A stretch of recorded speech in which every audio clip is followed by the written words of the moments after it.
Hey guys, welcome back to the channel. I'm Callie, and today I'm going to be doing my winter slash holiday haul for the holiday season. All of my family knows that I'm a huge reader, so I got a ton of gift cards and some books off of my list.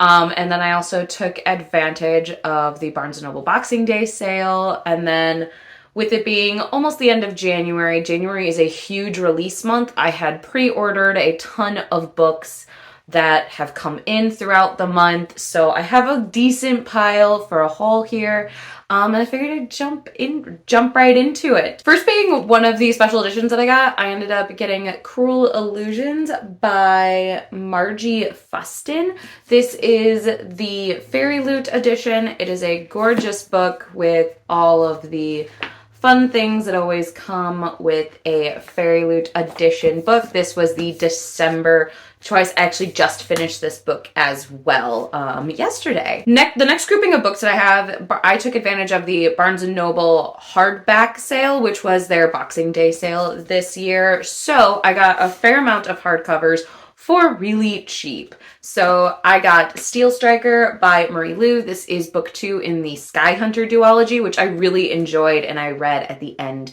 of 2022. So I will be picking this up hopefully before January ends. Another sequel that I have been dying to get my hands on since I finished book 1, that is Amari and the Great Game by B.B. Alstead. This was a really fun middle grade Harry Potter meets Secret Service type of story, and I adored every second of it. So when I saw that book 2 was on sale, naturally I snatched it up. There are a lot of sequels. There's a theme. I also got Nona the Ninth by Tamsin Weir. I've read Gideon the Ninth, and it was so weird but so intriguing that I could not put it down. And I've been getting the subsequent books. Harrow the Ninth and then Nona the Ninth actually just came out in like August. So when I saw it was on sale, again, naturally, I snatched it up. Continuing with the theme of sequels, I picked up Gleanings by Neil Shusterman. This is the novella sequel series thing to the Arc of the Scythe series, which I adored. It's one of my favorite dystopian series of all time. So when Neil Shusterman announced that he's doing this short story thing similar to what he did with the Unwind series, I picked it up. This also just came out in November, so again, saw it on sale. Naturally added to cart. This one's kind of a sequel, but not really. Almost There by Farah Roshan. This is the 11th or 12th book in the Twisted Tales series. Now, they are not subsequent stories, but they're in a series where you take an original Disney movie and they change one aspect of it. So this is what if Tiana actually made the deal with Dr. Facilier within her film, and then we follow the story from there. I think these are really creative and just overall a great time, and as a huge Disney nerd, I adore them. I've only disliked like 1 or 2 out of 10, which is impressive. Now, I did get one that wasn't a sequel, and that is Ledge by Stacey McEwen. This is a romantic fantasy story. I've seen it all over TikTok, and when I saw how cheap this was on sale with another sale, with the hardback sale on top of it. So really, really cheap, and I was super pumped to add this to the cart. Next grouping of books I have are books that were gifted to me for the holiday season. So I got The Poison Season by Mara Rutherford. I really like Mara Rutherford. She wrote A Crown of Coral and Pearl, which is a very mermaid, oceany thematic book duology that I really enjoyed. Plus, it's a Charlie Bowater cover, and everyone knows I love a Charlie Bowater cover. Plus, Mara Rutherford will be at a Polycon, so really excited to dive into her latest book. Next, I got Well Traveled by Jen DeLuca. This is book 4 in the Romance Renaissance Fair series. All of them are adorable. They are adorable, cute little romances that happen at a Ren fair in a very small town. This one was no different. It was cute. It was fun. I have already read it. I just really hope that she continues on with this series because I love seeing all the characters. I love seeing how you see their relationships after their story progress, and I think that's really fun. Next, I have Icebreaker by Hannah Grace. I am obsessed with this book. I loved Icebreaker. I read it in November or December of 2022, and I will now pick up anything Hannah Grace buys. This has a cute, adorable, lovely little cartoon cover. does not tell you how dirty this book is. It's fantastic. And the last one I have is King of Wrath by Anna Huang. I am a huge Anna Huang fan now. Again, very similar to Hannah Grace. I will pick up anything that woman writes. All of her books are fantastic. King of Wrath is the first book in her new romantic series, which is actually a spin-off of her Twisted series, which I devoured over the summer. And I had this pre-ordered on my Kindle and read it right when it dropped in October. And I'm so happy I finally have a physical copy of this book. Now, along with the hardcover sale that Barnes & Noble had after Christmas, they had a huge sale on romance and fantasy paperbacks. So I took advantage of that as well, which, funny enough, this pile is only 2 authors. I picked up The Risk, The Play, and The Dare, all by Elle Kennedy. These are the 3 next books in the Briar U series, which is a spin-off off of her Off-Campus series, which these are all hockey sports romances that I just easily devour, and I love Elle Kennedy's writing, and she writes heroines in such a way that is just so much fun to read. And I will actually be starting The Risk later this week. So I'm really pumped to jump back into this series after I finish The Chase last month or the month before. The other author I ended up picking up is Amanda Boucher, and I grabbed Heart of Fire and Curse of Queens. This is books 3 and 4 in her Promise of Fire series. Now, I picked up A Promise of Fire because it was a part of our ApollyCon book club pick in, I want to say October or November. And I just have started to devour this series, so I wanted books 3 and 4 so I can finish it out.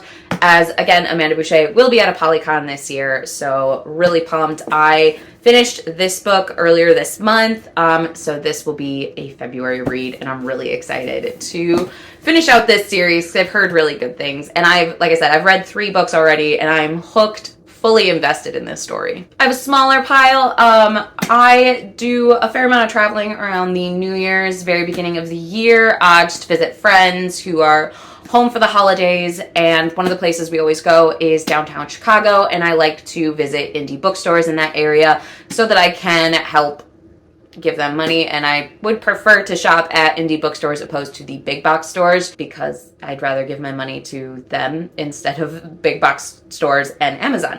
Not always the case, but I do my best. So I picked up 3 books at a indie bookstore in Chicago. The first one being Legends and Lattes by Travis Baldry.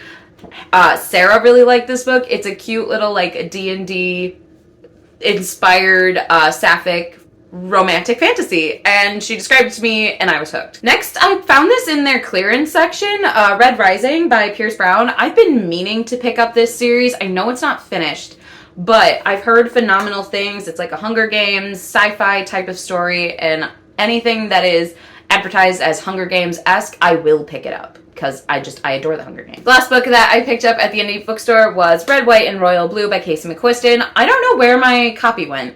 I had a copy of this book because I read this book a couple years ago, I think right when it came out, loved it, and I wanted to reread it before the movie comes out, which I think is later this year, but I could not find my copy. I think I loaned it out to someone and they never gave it back. So I picked up a hardcover copy instead, and this one's got all the fun art in it, and I loved this book so much. It is a alternate history gay romance story between the son of the first female president and the Prince of England. And I loved this book so much. It was so cute and fun and almost whimsical in its writing. So really excited to have a actual hardcover physical copy of this book again. Only one that's kind of random that I ended up getting was An Heir Comes to Rise by Chloe C. Penaranda. I hope I'm pronouncing that right. She is another ApollyCon author.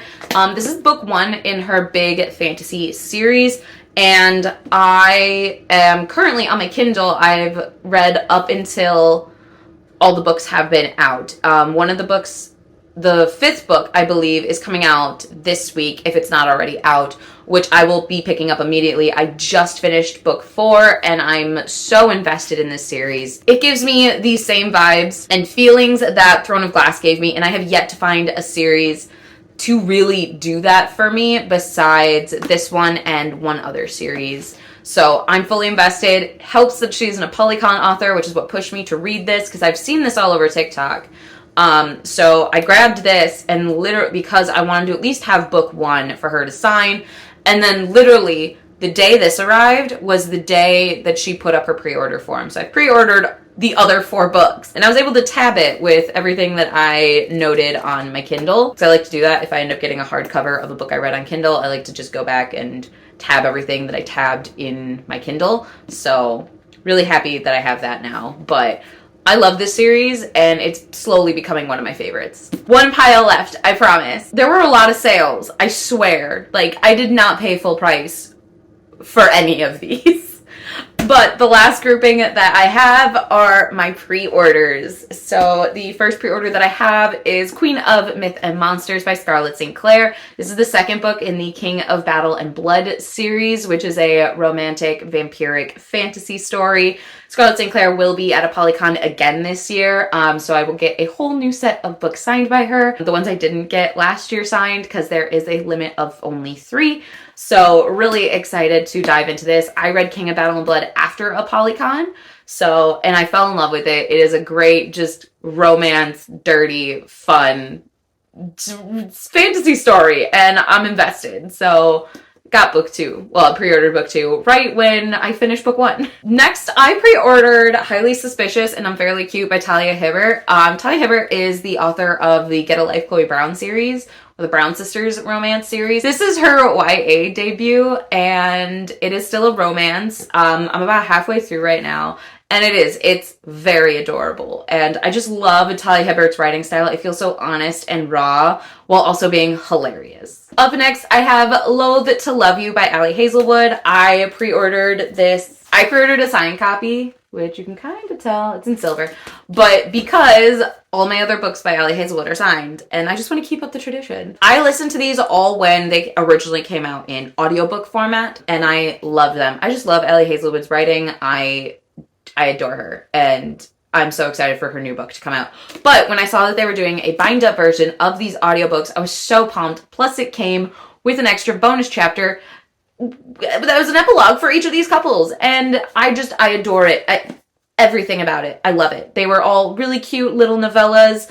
Each were in their own different STEM aspects and still very academic, and I loved that so much. Next pre-order I have is Song of Silver, Flame Like Night by Amelia Wenzhou. This is her newest fantasy story that I'm just so excited about. I, of course, pre-ordered this when I finished the Blood Heir series, because I will read anything this woman writes. That she has just such a dynamic characters and plot lines, and I believe this is a standalone as well, so I'm so excited to see how she puts all of that immaculate series writing into a standalone. Plus, just look how pretty it is. It's just so gorgeous. This is the Barnes & Noble special edition, so it's like slightly different, but oh, it's just so pretty. Up next is a pre-order I actually ordered forever ago, and that is my Fairy Loot edition of Kingdom of the Feared by Carrie Maniscalco. So I've got the beautiful sprayed edges to match my other 2 editions, and it's got all the art. I like all my shit to match, okay? And I really like this series. I will be finishing it soon, but I think I ordered this last June or May, definitely last spring. And it finally came, and I'm just so excited to finally have my series completed. And all my editions just so beautifully match, and I adore them just so much. Up next is a pre-order that I made called A Ruinous Fate by Kaylee Smith. I've just heard really good things from the ARC readers of this story, and it got me hooked. It's a girl who learns her fate, takes her best friend, and runs away. She's like, nope. Like, complete opposite of what typical YA heroines do, where they're like, oh, this is my fate, I must do this. She's like, nope, screw that, I'm out. And I'm so excited to see how that pans out for her. Like, I assume the fate thing is going to chase her, and it'll be, I think, really fun and filled with witty banter. I believe this is a debut, and I'm so pumped. Plus, the cover is just gorgeous, and I couldn't help it. The last and final pre-order that I have is probably one of my most anticipated books for the entire year of 2023. and that is The Stolen Heir by Holly Black. This is a spin-off series of the Cruel Prince series, which is one of my favorite trilogies of all time. So this is I believe, 10 to 20 years in the future after the events of Queen of Nothing. And I'm just so excited to be in Oak's perspective, who was just a child in the original trilogy. So excited to get more from this world, get more Jude and Carden, and I'm just so excited. I'm actually so excited and terrified. It keeps staring at me and waiting for me to read it, but I'm scared. So I haven't picked it up yet. But yeah, that is my entire haul for the past, I guess, like 2.5-ish months. A lot of sales, a lot of sales and pre-orders. Fun fact, if you pre-order and the book goes up in price, when you pre-order, you're locked into the original price that it was advertised at, including with sales, which is great because Barnes & Noble does have a really good pre-order sale that happens every so often, which is when I ordered a bunch of these to begin with. So definitely keep an eye out on sales and coupons. They are your best friend. So that's going to be it for today. Let me know down below some books that you've recently just got and are really excited to jump into. I've already started to whittle down my entire list. I've read a bunch of these already, and I'm just ready to start the new year off with all these amazing books. So thanks for watching, and I'll see you guys in our next video. Bye!